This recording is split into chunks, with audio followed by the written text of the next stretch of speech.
Hello students, today our topic is Python programming, and in this lecture we are going to discuss about dictionary. In our last lecture we already discussed about list, and in this lecture we are going to discuss about dictionary. We will see how we can create dictionary, how we can access different elements of a dictionary and different methods of dictionary.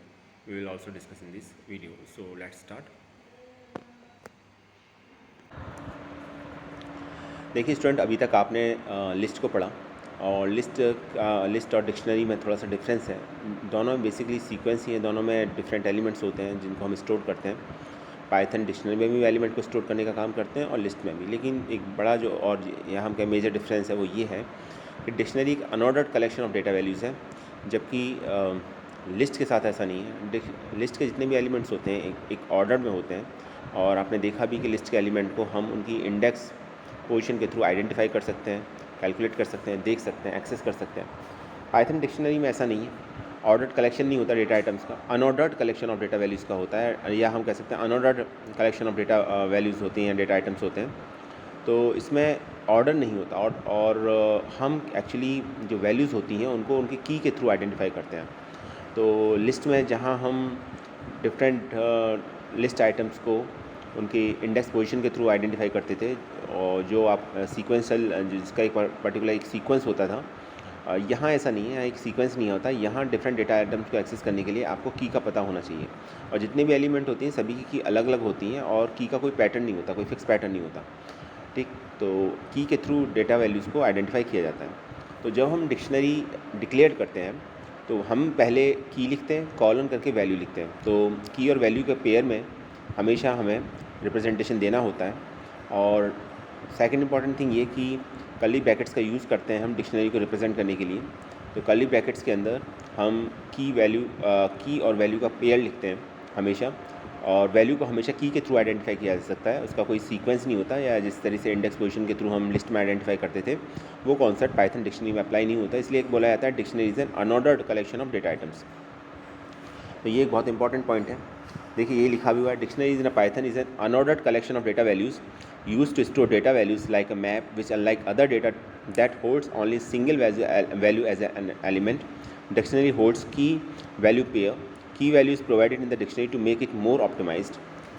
तो अब बात करते हैं कि dictionary कैसे create करेंगे। तो जैसे मैंने बताया कि डिक्शनरी को क्रिएट करने के लिए आपको कर्ली ब्रैकेट्स का यूज़ करना पड़ेगा, और कर्ली ब्रैकेट्स में आप की और वैल्यू का पेयर लिखेंगे। हमेशा की वैल्यू के पेयर को कॉलन के साइन के साथ सेपरेट करेंगे, और एक की वैल्यू पेयर लिखने के बाद आप कॉमा लगाएंगे, फिर सेकंड की वैल्यू को पेयर लिखेंगे। इस तरीके से आपको रिप्रेजेंटेशन देना होता है। जैसे अगर हम एम्प्टी डिक्शनरी क्रिएट करें, एम्प्टी डिक्शनरी का मतलब ये है कि ऐसी डिक्शनरी जिसके अंदर कोई एलिमेंट ना हो, तो हम डिक्शनरी का नेम लेंगे और उसे असाइन कर देंगे कर्ली ब्रैकेट्स, और कर्ली ब्रैकेट्स के अंदर कोई वैल्यू लिखेंगे नहीं। देखिए डिक्शनरी को रिप्रेजेंट करने के लिए कर्ली ब्रैकेट्स का यूज़ किया जाता है, और कर्ली ब्रैकेट्स के अंदर अगर हम कोई भी वैल्यू असाइन ना करें, कोई वैल्यू ना दें, तो फिर एक एम्प्टी डिक्शनरी क्रिएट हो जाएगी। यहाँ एक बात और इम्पॉर्टेंट है, वो ये है कि की जो होती है वो डुप्लीकेट नहीं होनी चाहिए। ये नहीं कि एक की जो ऑलरेडी किसी एक वैल्यू को आइडेंटिफाई कर रही है, सेम की किसी दूसरी वैल्यू का आइडेंटिफिकेशन के लिए यूज़ नहीं हो सकती। तो की मस्ट बी यूनिक, की एक तो यूनिक होना चाहिए, और it must be a immutable data type, और इसका जो डेटा टाइप होना चाहिए वो इम्यूटेबल होना चाहिए, तो उसे चेंज नहीं किया जा सकता, ऐसा होना चाहिए। तो ये हमको ध्यान रखना है। तो की लेते समय हमें ये ध्यान रखना है कि जो हमने की ली है वो की किसी दूसरी वैल्यू को आइडेंटिफाई करने के लिए तो यूज़ नहीं की जा रही है, और वो इम्यूटेबल है कि नहीं है, तो ये हमें ध्यान रखना है। तो ऑब्वियस सी बात है कि अगर कर्ली ब्रैकेट्स का हम यूज़ तो कर रहे हैं और कोई की वैल्यू का पेयर हमने लिखा ही नहीं है, तो फिर वहाँ पर कोई एरर तो नहीं आएगी, डिक्शनरी क्रिएट होगी, लेकिन एक ऐसी डिक्शनरी क्रिएट होगी जिसके अंदर कोई भी एलिमेंट नहीं होगा। और तो ये एम्प्टी डिक्शनरी क्रिएट करने का मेथड था। अब अगर हम एक जनरली जैसे हम डिक्शनरी क्रिएट करते हैं उस तरीके से क्रिएट करना चाहें तो हमें क्या करना पड़ेगा। तो जैसे मान लीजिए दोबारा से डिक्शनरी क्रिएट किया, सेकंड आप देखिए डिक्शनरी विद इंटीजर कीज़। तो डिक्शनरी पे अगर हम इंटीजर की लें तो कैसे डिक्शनरी को क्रिएट करना पड़ेगा। कर्ली ब्रैकेट्स के अंदर आपने एक इंटीजर लिया 1, कॉलन का साइन लगाया, वैल्यू दे दी एप्पल चूँकि एक स्ट्रिंग है इसलिए सिंगल कोट्स के अंदर मार्क किया गया है, कॉमा करके फिर सेकंड की लिखेंगे 2, कॉलन करके वैल्यू लिखेंगे जो है इसके अम्बली, ठीक, बेल है आपका। तो ये आपका बॉल है आपका। तो ये आपका एक डिक्शनरी क्रिएट हो जाएगी। अब यहाँ तक की 1 एप्पल को रिप्रेजेंट कर रहा है और की 2 बॉल को रिप्रेजेंट कर रहा है। तो ये यहाँ पर हमने ये बात देखा कि जो की है वो इंटीजर वैल्यू दे रखी है और जो इंटीजर दे रखा है और जो वैल्यू है वो एक स्ट्रिंग है। तो देखिए हमेशा जो मैंने बताया कि की आप हमेशा यूनिक होनी चाहिए। आप 1 एप्पल और 1 बॉल नहीं लिख सकते, तो ये बात ध्यान रखिएगा। दूसरी बात ये है कि जो आप की ले रहे हैं वो इम्यूटेबल डेटा टाइप की होनी चाहिए। इंटीजर इम्यूटेबल डेटा टाइप में आता है आपका, ठीक है। और ऐसा भी नहीं है कि ये ज़रूरी है कि सभी की सेम टाइप की होनी चाहिए। कीज़ डिफरेंट टाइप की हो सकती है। की एक स्ट्रिंग भी हो सकती है, की एक नंबर भी हो सकता है। इम्यूटेबल होना चाहिए और की सेम नहीं होनी चाहिए। जैसे अगर हम मिक्स्ड कीज़ की बात करें तो एक और डिक्शनरी हमने क्रिएट की है, my_dict, ये लिखा हुआ है। अब फिर इसके साथ आप देखिए, ओके, नेम ले लिया आपने जॉन, तो नेम एक स्ट्रिंग है, जॉन भी एक स्ट्रिंग है। अब यहाँ पर की भी स्ट्रिंग है और वैल्यू भी स्ट्रिंग है, तो ऐसा कोई रूल नहीं है, ये कंफ्यूज मत होइएगा यहाँ पर की वैल्यू दोनों सेम टाइप की नहीं हो सकती, दोनों का सेम डेटा टाइप हो सकता है, ठीक है। तो यहाँ पर की और वैल्यू हमने देखा कि दोनों ही आपकी एक स्ट्रिंग है। उसके बाद हमने की लिखा 1, तो पहले जॉन जो की ली थी वो एक स्ट्रिंग थी, जबकि सेकंड में आपने लिया 1 एक इंटीजर नंबर है। यहाँ पर की मिक्स डेटा टाइप की ली जा सकती हैं। तो अगर आप की लेना चाह रहे हैं तो की लेते समय आप डिफरेंट डेटा टाइप्स को यूज़ कर सकते हैं। ऐसी कोई बाउंडेशन नहीं है कि की हमेशा सेम डेटा टाइप की होनी चाहिए। हाँ, ये रिस्ट्रिक्शन ज़रूर है कि जब कभी भी आप लें तो की रिपीट नहीं होनी चाहिए, पहली बात। और सेकंड थिंग ये इम्यूटेबल डेटा टाइप होना चाहिए। तो 1 लिया कॉलन, अब जो वैल्यू दी है वो वैल्यू एक सिंगल वैल्यू नहीं है, बल्कि वो वैल्यू लिस्ट की फॉर्म में दे रखी है। तो जैसे मैंने बताया, लिस्ट एक म्यूटेबल डेटा टाइप है, वैल्यू को म्यूटेबल डेटा टाइप है, तो एज ए वैल्यू तो हम उसे ले सकते हैं, लेकिन एज ए की कभी भी हम लिस्ट नहीं ले सकते। क्यों नहीं ले सकते? क्योंकि लिस्ट एक म्यूटेबल डेटा टाइप है। तो वैल्यू पर तो कोई रेस्ट्रिक्शन नहीं है, म्यूटेबल हो इम्यूटेबल, डजंट मैटर। लेकिन जहाँ तक बात है वैल्यू की, तो वैल्यू में हम ले सकते हैं। तो एक लिस्ट ले ली हमने, लिस्ट के एलिमेंट है 2 4 3, these are the 3 different element of a list. तो की होगी 1 और वैल्यू हो जाएंगी 2 4 3। इसके बाद आप देखिए डिक्शनरी को क्रिएट करने के लिए एक और है मेथड जिसका नाम है डिक्ट। तो डिक्ट मेथड के थ्रू भी आप क्रिएट कर सकते हैं। अभी तक जनरली हम क्या कर रहे थे कि कर्ली ब्रैकेट्स के अंदर हमने की वैल्यू का पेयर लिख दिया, कॉमा से सेपरेट कर दिया डिफरेंट पेयर्स को, और डिक्शनरी हमारी क्रिएट हो जाती थी। लेकिन अगर आप डिक्ट मेथड का यूज़ करके क्रिएट करना चाहते हैं तो वो भी पॉसिबल है। तो देखिए फोर्थ में ये किया गया है यूजिंग डिक्ट मेथड। तो माई डिक्ट एक हमने डिक्शनरी का नेम ले लिया, my_dict, और इसे वैल्यू असाइन कर दी डिक्ट, और पैरेंथेसिस के अंदर हमने वैल्यू पास कर दी डिक्शनरी की फॉर्म में। तो 1 कॉलन एप्पल 2 कॉलन बॉल। तो इससे क्या होगा, एक डिक्शनरी क्रिएट हो जाएगी। डिक्शनरी क्रिएट होगी, लेकिन इस समय जो डिक्शनरी क्रिएट होगी वो क्रिएट होगी आपकी डिक्ट मेथड की वजह से। तो नेक्स्ट देखते हैं।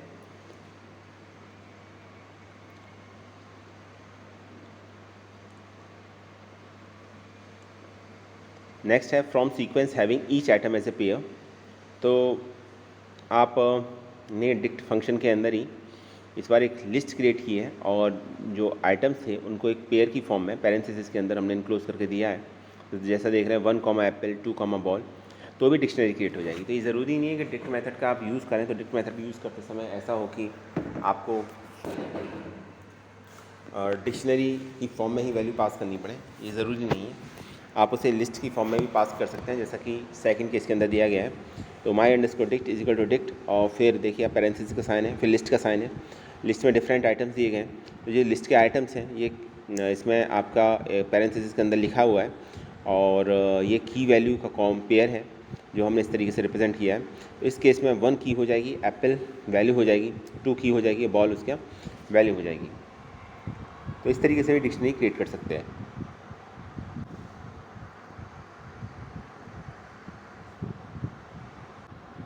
तो ये ध्यान रखिएगा, ये एक बिल्ट इन फंक्शन है डिक्ट, ठीक है, जिसकी हेल्प से आप कर सकते हैं।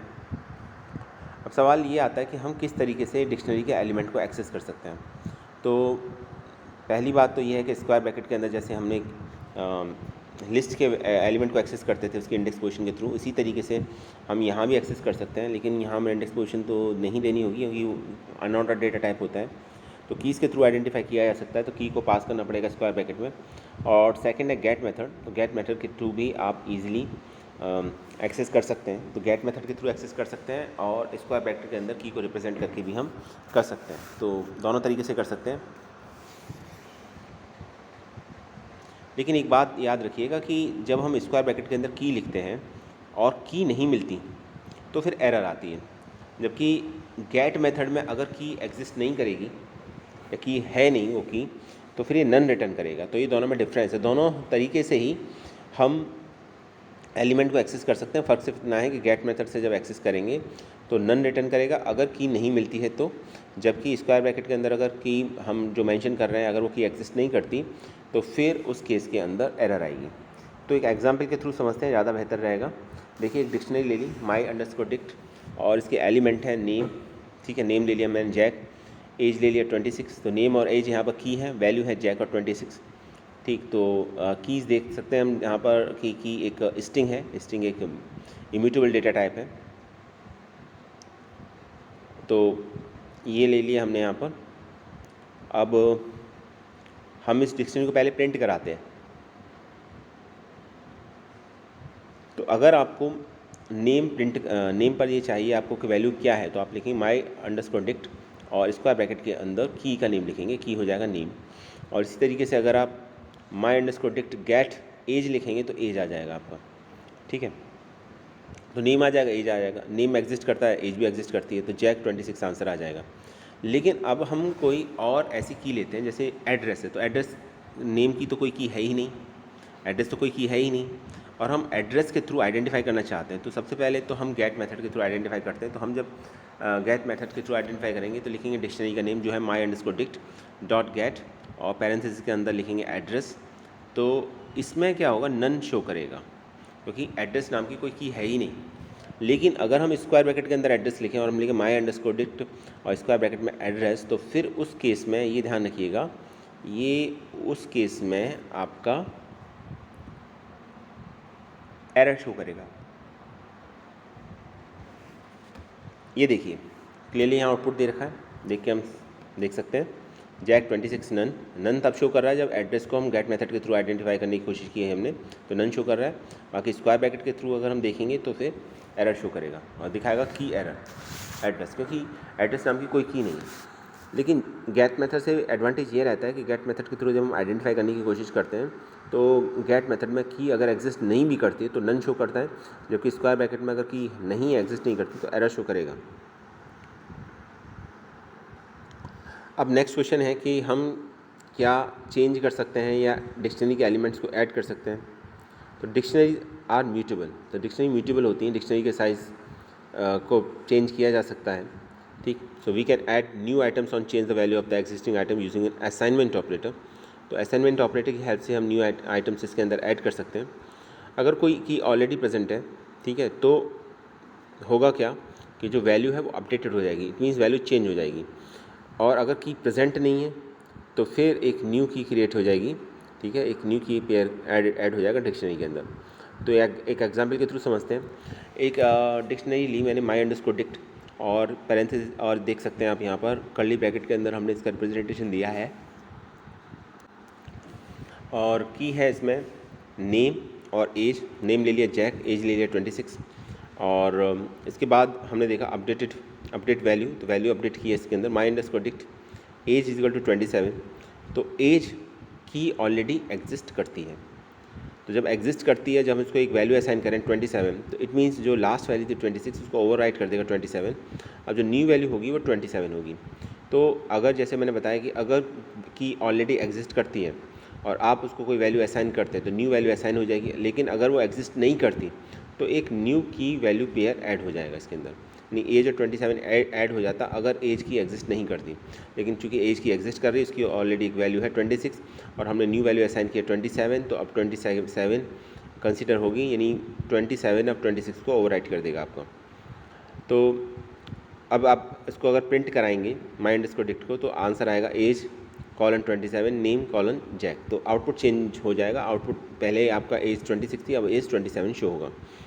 इसी तरीके से अगर हम एक की लेते हैं एड्रेस, ठीक। अब ऑब्वियस सी बात है कि एड्रेस नाम की कोई की ऑलरेडी है नहीं इसमें, तो जब हम इसको एक वैल्यू असाइन करेंगे, वैल्यू जैसे डाउनटाउन इसे असाइन की है, तो तो की एड्रेस चूँकि एग्जिस्ट नहीं करती, तो अब क्या होगा, अब जो एग्जिस्टिंग डिक्शनरी है उसके अंदर एक की वैल्यू का एक पेयर ऐड हो जाएगा, जिसमें की रहेगी एड्रेस और वैल्यू रहेगी डाउनटाउन। तो अब अगर हम प्रिंट कराते हैं माई डिक्शनरी को, तो आंसर कुछ ऐसे आएगा, address downtown, age 27, name Jack, जबकि पहले आ रहा था सिर्फ आपका एज 27 और नेम जैक, तो हमारा एक की वैल्यू का पेयर और ऐड हो जाएगा। तो बात बड़ी सिंपल सी है, और बात ये है कि अगर एग्जिस्टिंग की है और हम इसे वैल्यू असाइन करते हैं तो वैल्यू अपडेट हो जाती है, लेकिन की एग्जिस्ट नहीं करती तो एक न्यू क्यू वैल्यू का पेयर ऐड हो जाता है। ठीक है, तो जैसा इस केस में हो गया, एड्रेस ऐड हो गया डाउनटाउन, और एड्रेस हो जाएगा इसका की, डाउनटाउन हो जाएगी इसकी वैल्यू, तो इस केस में ये ऐड हो जाएगा आपका। अब नेक्स्ट क्वेश्चन है कि रिमूविंग एलिमेंट फ्रॉम डिक्शनरी के एलिमेंट को कैसे रिमूव किया जा सकता है। So we can remove a particular item in dictionary by using the pop method. तो पॉप मेथड जैसा आप जानते हैं कि हमने लिस्ट के साथ ही पढ़ा था, और ये पॉप मेथड आप अप्लाई कर सकते हैं डिक्शनरी में भी। So this method removes an item with the provided की एंड रिटर्न्स द वैल्यू। तो यहाँ पर ये क्या करेगा कि अगर डिक्शनरी केस में हम उसे यूज़ कर रहे हैं तो ये आइटम को रिमूव कर देगा जो भी आप की प्रोवाइड कराते हैं उसके अलाउंग, और वैल्यू रिटर्न करेगा ये। और एक होता है pop item method. So pop item method can be use to remove and return an arbitrary key value item from the dictionary, all the items can be removed at once. तो इसके through हम सभी items को एक बार में delete कर सकते हैं, तो ये भी पॉसिबल है। और एक होता है क्लियर मेथड से हम क्लियर कर सकते हैं सभी आइटम्स को। क्लियर मेथड हमने लिस्ट के साथ भी देखा था, और साथ में हम डेल कीवर्ड का यूज़ करके भी इंडिविजुअल आइटम को डिलीट कर सकते हैं। तो एक एग्जांपल के थ्रू समझते हैं इसको। देखिए, एक हमने एक डिक्शनरी ले ली और डिक्शनरी का नेम लिया स्क्वायर। इस बार जो वैल्यू ली है की और वैल्यू, वो दोनों ही इंटीजर टाइप के लिए। तो देखिए आप 1:1, 2:4, 3:9, 4:16, 5:25। यहाँ पर 1, 2, 3, 4, 5 आपकी कीज़ हैं, और 1, 4, 9, 16, 25 ये आपका वैल्यूज़ हैं। अब मुझे अगर मान लीजिए कोई वैल्यू डिलीट करनी है, तो मैं की उसकी प्रोवाइड कराऊंगा। जैसे मैंने लिखा प्रिंट स्क्वायर डॉट पॉप 4, तो 4 देखेंगे, 4 एक की है, और 4 की पर कौन सी वैल्यू है, 16। तो जब हम आंसर देखेंगे तो आपका ये की वैल्यू कम्प्लीटली रिमूव हो जाएगा यहाँ पर। तो जब आउटपुट देखेंगे हम और दोबारा से प्रिंट कराएंगे स्क्वायर को, तो आउटपुट आएगा 1:1, 2:4, 3:9, 4:16 डिलीट हो जाएगा, और 5:25 नेक्स्ट वैल्यू आपकी शो होगी। तो होता ये है कि जब कभी भी हम कोई की पास करते हैं पॉप मेथड में, तो उस की के अलोंग आपकी वैल्यू डिलीट हो जाती है। अब वो की वैल्यू पेयर एग्जिस्ट नहीं करेगा उस डिक्शनरी के लिए। ठीक है, एक तो ये हो गया आपका। और दूसरा ये है कि अगर आप पॉप आइटम लिखोगे, आप उसके अंदर कोई वैल्यू नहीं देंगे, तो कोई भी आर्बिट्रेरी वैल्यू उसके अंदर डिलीट हो जाएगी। ठीक है, उसका कोई ये नहीं है कि लास्ट वैल्यू होगी या फर्स्ट वैल्यू होगी, कोई भी वैल्यू डिलीट हो सकती है उसमें से। तो ये पॉप आइटम से होता है आपका। तो इसमें कोई भी की वैल्यू का पेयर आपका डिलीट हो जाएगा। जैसे आपने लिखा स्क्वायर डॉट पॉप आइटम, तो इसमें होगा क्या कि आइटम आपका डिलीट हो जाएगा, 5:25 डिलीट हो जाएगा। ये कोई और भी हो सकता था, जैसे लिखा आर्बिट्रेरी वैल्यू कोई भी सेलेक्ट होगी तो वही डिलीट होगी इसमें। तो इस समय 5:25 सेलेक्ट हुआ है, 5 जहाँ की है, 25 जहाँ वैल्यू है। ये तो और कोई भी डिलीट हो सकता था इसके अंदर। ये देखिए, अब अगर आप प्रिंट कराओगे तो आंसर ये आएगा,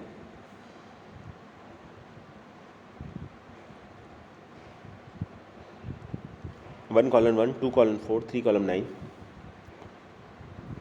अगर आप सभी आइटम्स को क्लियर करना चाहते हैं, डिलीट करना चाहते हैं, तो आपको क्लियर मेथड का यूज़ करना पड़ेगा। तो आपको लिखना पड़ेगा डिक्शनरी नेम, जो यहाँ पर स्क्वायर है, डॉट क्लियर।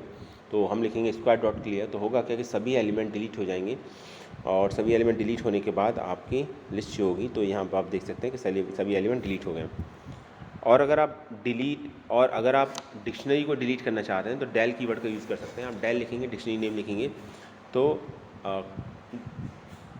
डिलीट हो जाएगी आपकी डिक्शनरी कम्प्लीटली। तो डिक्शनरी डिलीट हो जाएगी। यहाँ पर देखिए दो बातें याद रखिएगा कि क्लियर मेथड के थ्रू डिक्शनरी के जितने भी आइटम्स होते हैं यानी की वैल्यू, वो सभी डिलीट हो जाती हैं, लेकिन डिक्शनरी एग्जिस्ट करती है। ठीक है, क्लियर मेथड का ये एडवांटेज है, यानी जो आपका कंटेंट है वो डिलीट होगा, डिक्शनरी डिलीट नहीं होगी। जबकि डेल कीवर्ड के थ्रू डिक्शनरी को ही डिलीट कर सकते हैं। जैसे आपने डेल स्क्वायर लिखा तो इट मीन्स डिक्शनरी अब डिलीट हो जाएगी completely with its data value, अगर एग्जिस्ट करती हैं तो। और चेक करने के लिए अगर हम डिक्शनरी को प्रिंट कराएं तो एरर दिखाएगा, क्योंकि डिक्शनरी ऑलरेडी डिलीट हो चुकी है। अब वो डिक्शनरी है ही नहीं तो आप उसको प्रिंट नहीं करा सकते, इसलिए एरर शो करेगा। तो ये आउटपुट आएगा इस प्रोग्राम के बाद।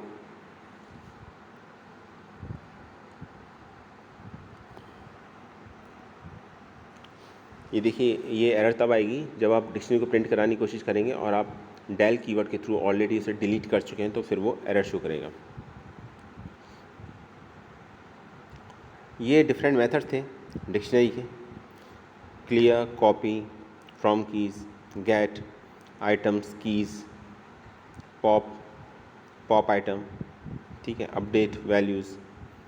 तो एक एक करके बात करते हैं। अभी क्लियर की बात कर रहे थे तो क्लियर को एक बार और डिस्कस करते हैं। तो क्लियर का सिंटैक्स है, क्लियर लिखते हैं, पैरेंथेसिस का साइन है, इसमें कोई आर्गुमेंट पास नहीं करना पड़ता हमको। तो clear method removes all items from the dictionary, तो डिक्शनरी के सभी आइटम्स को डिलीट कर देगा। आइटम से मतलब है की वैल्यूज़ के पेयर को डिलीट कर देगा।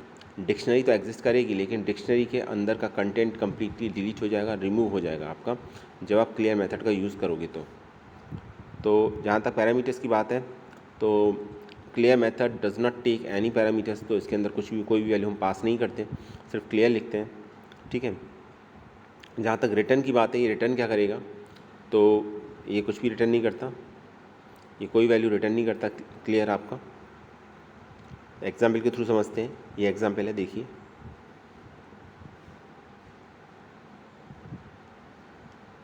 तो डिक्शनरी है डी, इसके आइटम है 1, इसके 2 आइटम्स हैं इसमें।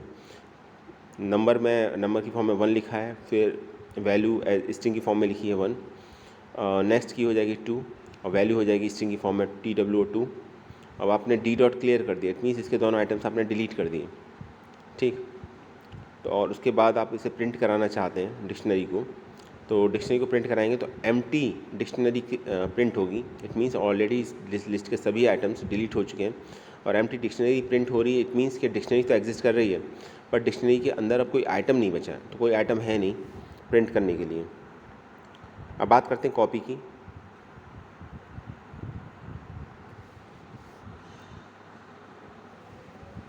कॉपी के थ्रू हम डिक्शनरी की कॉपी क्रिएट करते हैं आपका, तो इसको भी समझते हैं। एक डिक्शनरी लेते हैं और डिक्शनरी का नेम ले लिया मैंने original_marks, की ले ली फिजिक्स और मैथ, वैल्यू ले ली 67 और 87, और हमने इसमें ओके कॉपी मेथड को अप्लाई किया, तो एक न्यू वेरिएबल ले लिया copy_marks, और उसमें कॉपी करने के लिए डेटा को हमने लिखा original_marks.copy। तो होगा क्या कि original_marks में जो डेटा होगा वो कॉपी हो जाएगा आपका, और कॉपी होकर असाइन हो जाएगा copied_marks को। अब इसके बाद अगर आप वैल्यू प्रिंट कराना चाहते हैं ओरिजिनल दोनों डिक्शनरी की, चाहे वो ओरिजिनल मार्क्स हो या कॉपीड मार्क्स हो, तो हम देखेंगे दोनों सेम डेटा को रिटर्न करते हैं, क्योंकि जो original_marks जो एक डिक्शनरी थी उसका डेटा कॉपी हो चुका है copied_marks में कॉपी मेथड की हेल्प से, तो रिजल्ट सेम ही आता है, जैसा आप देख सकते हैं यहाँ पर। तो सिंटेक्स बड़ा सिंपल है।